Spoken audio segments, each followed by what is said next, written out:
Now, there are many medications that are out there to help ADHD. I'll describe the ones in the US. You have most, though not all of these.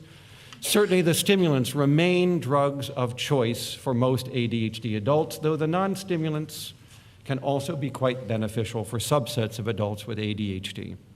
The developments, as I explained yesterday, in our field over the last decade have been in delivery systems. We don't have new stimulants.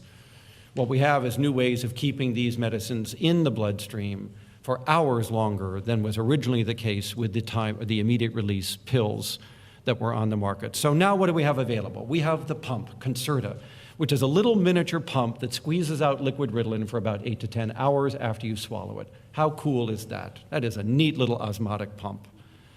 We have the time-release pellet system. This is Adderall XR and Focalin XR and the other time-release forms, the pellet system. These are little time-release pellets, and some dissolve now, some in an hour, some in 2, 3, 4, 5, 6, 8 across the day. By the way, there was a slight difference between the two delivery systems in when they reach their peak. So if you encounter problems more in the morning hours, the pellet system is a little bit better. It's releasing more medication in those earlier hours. If you experience more problems in the afternoon toward the early evening hours, the Concerta pump system seems to be a little better because it's releasing more of its agent late into that afternoon day. But across the day, both are pretty good, and both delivery systems last about 8 to 10 hours. The next development was the skin patch, which I don't believe you have, and this is Daytrana. This is methylphenidate in a patch that you can wear on a hip or a shoulder, and you absorb your drug through the skin. And the only thing you have to remember is to take the damn thing off, because you won't go to sleep if you don't. So the patch needs to be removed several hours before the anticipated bedtime. But the nice thing about the patch is you can make it last as long as you want. It isn't like the other pellet and pump systems. It doesn't have a built-in time decay in it. So if you happen to need to stay up a little later at night or need to be driving for a longer purpose into the evening hours, you just keep the patch on for longer hours.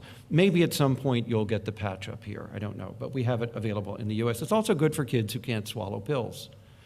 Finally, last August was invented a brand new category of drug, and it is called a prodrug, and this is Vyvanse. Vyvanse is an amphetamine, but it's a non-abusable amphetamine, which eliminates one of the biggest social concerns we have about these drugs, was their abuse liability. And this drug cannot be abused. And you have to understand the structure of the drug to understand why, because what a little company over in Albany, New York did was to take amphetamine and lock it up with a chemical called lysine and bonded them together. And what does that do? It means the amphetamine cannot be activated.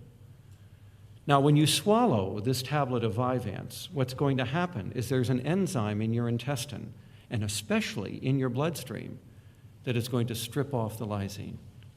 And that leaves the amphetamine to be activated. So this is an amphetamine that can only be activated in the human gut and bloodstream, and nowhere else.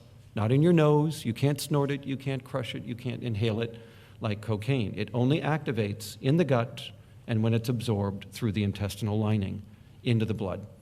And then the amphetamine activates. So this eliminates one of the criticisms of amphetamine, that they have abuse liability. This one doesn't. The neat thing about this, only discovered after Shire bought the rights to this drug from the small biotech company, is that this lasts for 2 hours longer than the other delivery systems. This is about a 12-hour delivery system. There are some advantages to Vyvanse, and I expect you'll have this drug up here within a year or so, over Adderall. Adderall is the competing drug, and it's manufactured by the same company, Shire. But the advantage to Vyvanse is it's much softer in its onset and its offset during the day, whereas Adderall has a very rapid onset. People can feel it. In fact, some people get TMJ. They're clenching their teeth, and they have this tension that comes with the rapid onset of an amphetamine. So there may be some differences in side effect profiles with that drug. The next drug we have is the first drug, actually, that was approved in the US for adult ADHD, and that's Strattera. Strattera is not an amphetamine. It's not a stimulant. It's not classified as an abusable drug. It's a norepinephrine reuptake inhibitor. Now, the advantage to Strattera is it can be used in instances where stimulants may actually worsen people's comorbidities: anxiety, tics, OCD, insomnia, and other difficulties that stimulants may have the potential to worsen. Strattera does not worsen those problems. In fact, Strattera is a very effective anti-anxiety drug, as effective as any other drug we use for anxiety management. So one advantage it might have in the subset of patients who have anxiety is that it might manage both disorders. The disadvantage to Strattera is that it takes 3 to 4 weeks to titrate it up. You have to use it very gradually, because if you take it up too quickly, people get sedated and nauseous.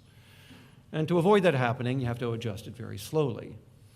So that's a disadvantage, because if you need to treat the disorder yesterday, the stimulants are a much better option. But if you have time and you can be patient, Strattera is a very good drug. The second disadvantage is that it doesn't work quite as effectively in terms of the degree of improvement you get is a little bit less than what you would get with a stimulant. It still works for 3/4 of the people who take it, but the degree of change is not quite as much. The upside, however, is that we don't see as much emotional blunting as we saw with the stimulants. About 1 in 5 children, and even some adults, report to us that their emotions are quelled by the stimulants, that they seem to have a very blunted range of emotion or affect. And they don't like that feeling. And parents often refer to their children as sort of robot-like automatons. And Strattera doesn't seem to have that disadvantage. This hasn't been studied. These are just clinical reports. So there's another drug here that might be of advantageous for some types of ADHD with certain comorbidities. Now, lately, we've been studying the antihypertensive drugs, which are clonidine and guanfacine. And although they're often used to treat high blood pressure, they do have positive benefits for ADHD as well.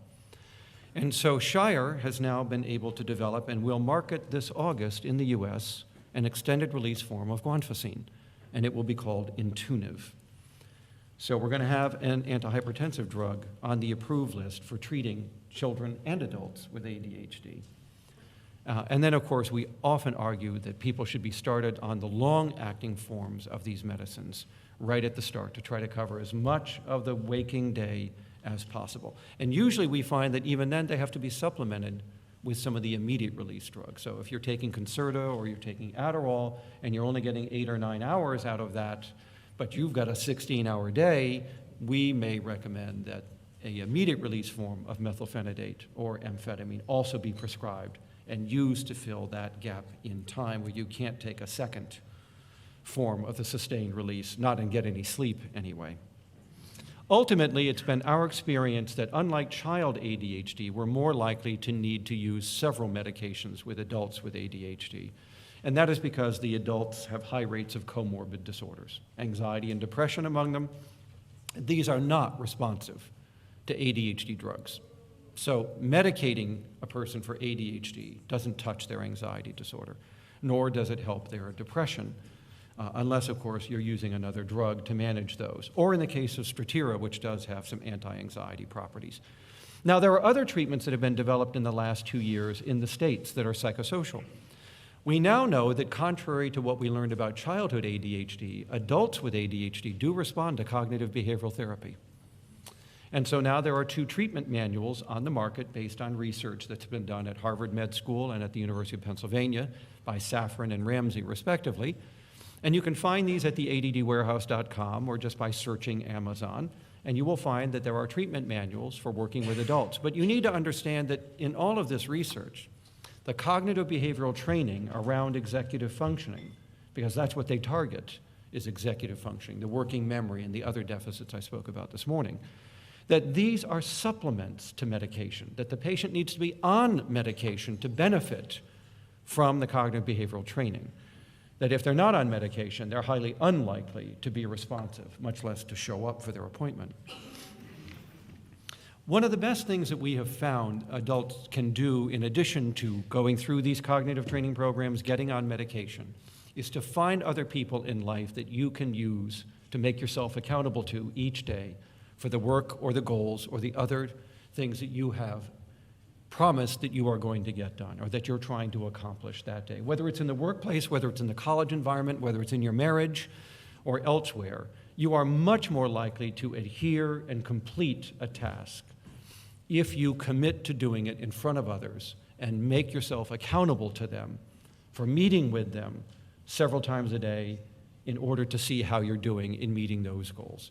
The coaching network was in fact developed to fill this gap, where if you don't have other people, significant others in your life, you can go to the coachingnetwork.com or other resources and link up with the people who are willing to do this kind of accountability, for a fee, of course, but nevertheless, they are available. And Heidi, I don't know if you're in the room and whether CADAC or CADRA link up with these coaching systems or not, but certainly I'm sure a search of the web would find them here in Canada quite easily. The next thing we need to do with adults with ADHD is to help them down-regulate their reliance on legal and illegal substances. Whether this is putting them through smoking cessation programs, which, by the way, they are not likely to respond to if they are not medicated for their ADHD. We have now found that you've got to treat the self-regulation disorder before they can benefit from these detox programs. So that is what we try to do, whether it's with a stimulant, whether it's with atomoxetine, but they need to be on medication before you try to detox off of these other drugs. Obviously, getting assistance with time management and organization. If you live near a major metropolitan area, which clearly the Toronto area is, you will find in the yellow pages people who specialize in professional organization and time management. And we have linked our adult clinics up with these individuals where we teach them about adult ADHD, and they accept our referrals of people who want to go and have an expert come out and reorganize your office, your job, your work life, your house, whatever it may take in order for the flow of work to be better suited to the ADHD part of your life. These are people who, with appropriate training, can be quite useful in advising you on how to make your life better organized and your time management more successful. Now, with young people, we have found it necessary to reevaluate them for ADHD-friendly occupations, because some occupations are not real friendly to adult ADHD. Others may have started out being friendly, and then you get promoted. And the promotion brings with it a greater responsibility, and with that, we see a greater impairment. An example was a young man that we were working with a computer company in Massachusetts, who was Salesman of the Year for New England for this computer company. Loved it, out all the time, driving around New England, meeting with customers, making sales, had a great organized OCD secretary to follow up on the paperwork. Just did wonderfully, making a ton of money on commission. So good they promoted him. He became district sales manager. Do you know what a district sales manager does? He sits in an office all day long and tracks the sales of the agents in the field. And he could not stay in that office. So they're ready to fire him. So we said, you can either be medicated for your ADHD, and maybe you might be able to make it in this job, or you might just ask for a transfer back to the field. Better you have a job and be successful than have no job at all. And so sometimes we not only reassess the job, we ask you to maybe take a shift in the nature of the job to make it a little bit more ADHD friendly for that individual. Obviously, in the US, we have laws now, the Americans with Disabilities Act, that require that your employer make reasonable accommodations for your disorder. You cannot be fired if there has been no reasonable accommodation made. If there has been one and you're still not doing the job, you can be fired. But the word is reasonable. Right? Now, the other side of that coin is you have to tell your employer that you have the disorder and prove it with documentation. A lot of times that goes very well. Many employers are sensitive and compassionate and wish not to be sued. Others, however,